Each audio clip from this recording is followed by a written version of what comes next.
before the quiz. So numbers 16, 18, 30, and 32, you were trying to make recursive formulas, which you can see on my... Hey guys, if you have a question, raise your hand. I would love to answer it, but now's not the time to be talking. These ones, you were making recursive rules. 5, 6, 7, you were making recursive rules. This will be like the end of the quiz. And I can tell they're recursive because you always have to say, who is the first? Did you guys get the first for all of them, right? Yeah.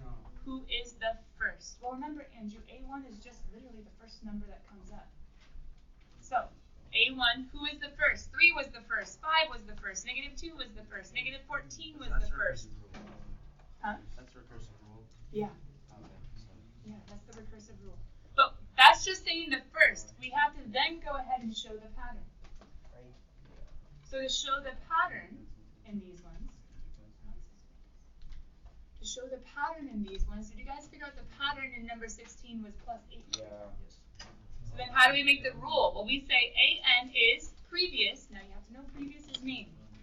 Remember? But previous says you take the last guy. Remember his name is A sub n minus 1. And you say, oh, I'm adding 8 to him every time. Previous plus 8.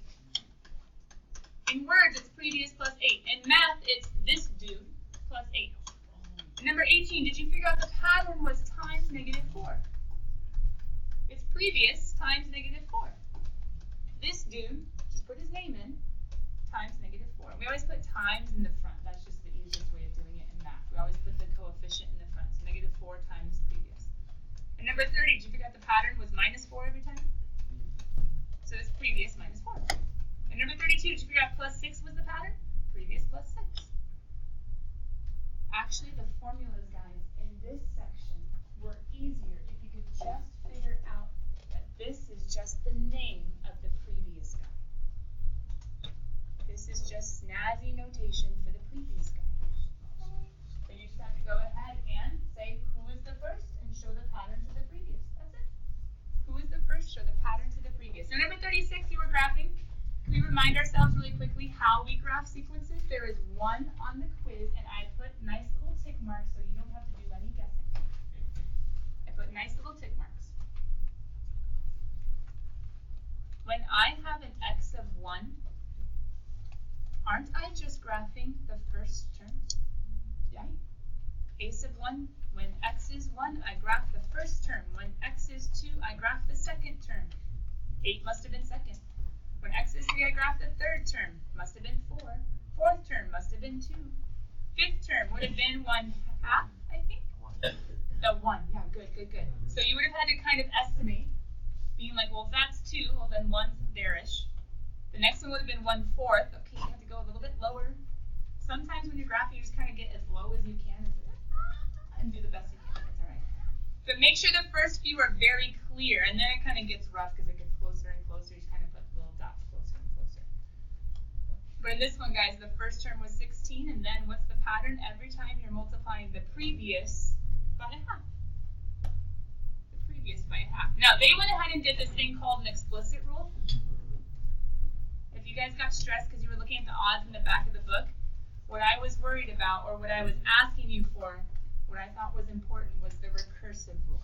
Don't worry about the explicit rule. So if you got stuck as to why in the back of the book there were 2 answers, don't worry. You don't have to stress about this extra rule. Just the recursive one is fine. Then this one you were graphing, which is really weird. It was like above, and then it was above, below, below. Oh, it must have been going down by subtracting. Oh, yeah. 20 minus or 19 minus, what was it, 19? Yeah, 19 minus 13 was still positive, then it went negative. Anyway, remember, once again, all I cared about was this recursive guy. The pattern was minus 13 to the previous dude. Don't worry about that one. So I think you guys might have had, did you have any odds? Yeah, 35 and 37. Guys, if you got stressed about that and you were going to ask me questions on the explicit rule, don't worry. Questions on homework? Yeah, Andrew. 36? Yeah. I'm just going to peek at, I think I have the section. Oh, my little marker fell out. Sorry about that. What did they give you? Oh, they gave you words. I actually like these ones better than all the rest.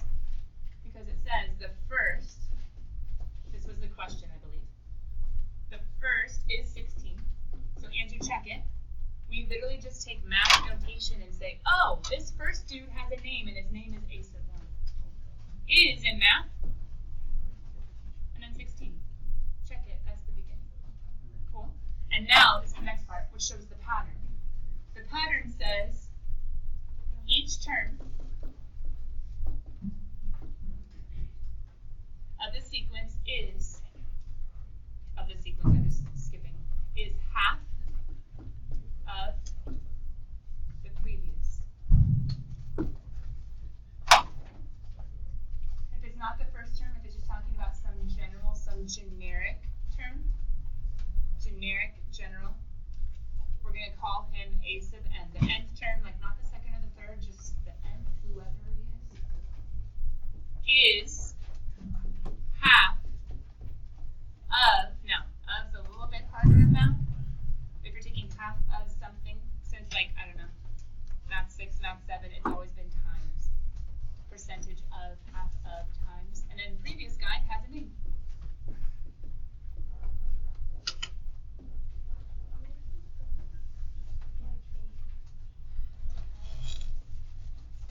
Well, half of 16 would be good to be 8, but remember, you have to have a formula that will keep going.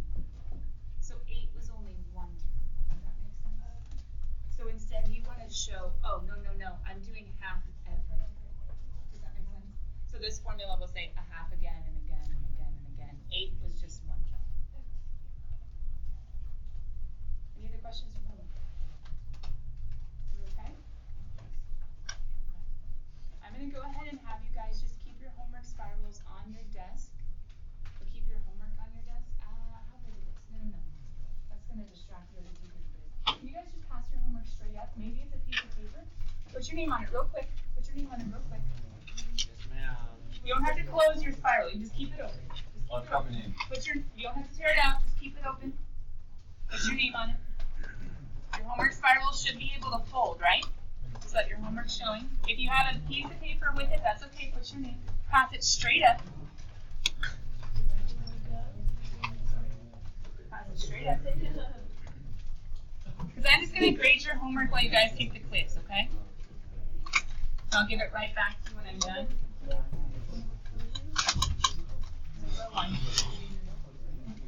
Yeah, it can't be no. Pass it up straight up. Or it can be paper. It's also.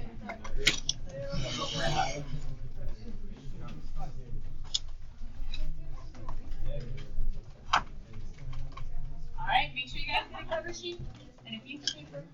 If you need a calculator, grab one for the sun.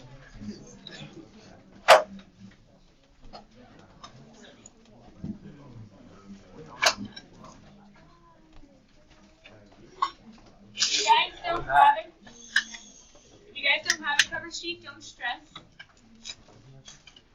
If you guys don't have a cover sheet, don't stress. You can go grab a correction paper from the back of the room.